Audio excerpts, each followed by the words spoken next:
အခုကျွန်တော်တို့ Facebook comment တွေမှာ TikTok comment တွေမှာအဆိုင်သမားတွေပါပြီးစားတင်တယ်ဆိုပြီးတော့မိထားကြလို့ပေါ့နော်ကျွန်တော်ဆိုင်မှာရှိရတဲ့ကနေပြီးတော့အဆိုင်သမားတွေအတွက်တင့်တော်တဲ့အစာကျဉ်ညက်ဖို့ကိုအထောက်အကူဖြစ်စေမဲ့လွယ်ကူစေမဲ့ product လေး2မျိုးကိုပစ္စည်း2မျိုးကိုကျွန်တော်ဒီမှာပြပြပေးမှာဖြစ်ပါတယ်တစ်ခုကတော့ oat meal ပေါ့နော်ဒါကတော့ oat meal ထဲမှာ roll oat ရှိတယ် quick cook ရှိတယ်ဒါတော့ instant ပေါ့နော်အနူးညံ့ဆုံးဖြစ်တဲ့ oat ဖြစ်ပါတယ်အနည်းအောင်ပေါ့နော်ဒါလေးမှတ်ထားဖို့လိုတယ်အနည်းအောင်သူရေးရတာက instant oat လို့ခေါ်တာပေါ့နော် instant ဆိုတော့သူချက်ချင်းဒီနေ့ပူပူထဲမှာ3မိနစ်လောက်စိတ်လိုက်နေပျော်သွားတာကိုခေါ်တာပေါ့နော်ဒါလေးစားလို့ရတာပေါ့နော်တစ်ရက်ကို5စွန်းလောက်ကိုဒီနေ့ပူပူထဲမှာ3မိနစ်လောက်စိတ်ပြီးတော့တခြားအစိအစံတို့အသီးအနှံတို့ပေါ့နော်ငပြောသီးတို့တရက်သီးတို့စသည်တွေတွဲဖက်ပြီးစားလို့ရတယ်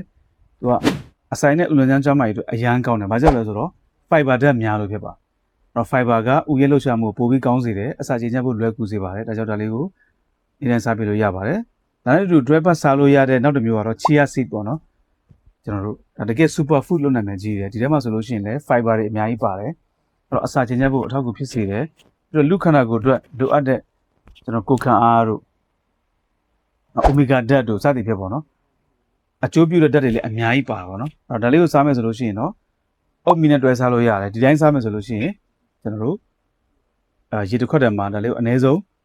မိနစ်20နိုင်ဝက်လောက်စိမ့်ပြီးတော့ပွားလာမှာပေါ့နော်။ပင်ပွားလို့ပဲအဲ့လေးကိုကျွန်တော်တို့ပုံမှန်တောက်တော်မှာဖြစ်ပါ။တော့ဒီနှမျိုးကိုအုတ်မီရဲ့ဒီ chia seed တွေတွဲစားမယ်ဆိုလို့ရှိရင်ကျွန်တော်တို့နေ့စဉ်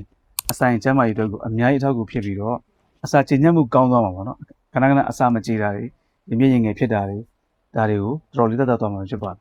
အကောင်းဆုံးချိန်ကတော့မနက်ပိုင်းပေါ့နော်မနက်ပိုင်းမှာဒါလေးတွေက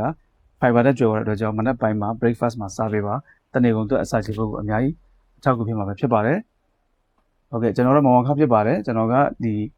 ကျမ်းမာရေးဆိုင်ရာအသိပညာလေးကို sharing လုပ်ပြီးတော့လူတွေကိုပို့ပြီးကျမ်းမာအောင်ကူညီပေးနေတဲ့တရားပါအားလုံးကျေးဇူးတင်ပါတယ်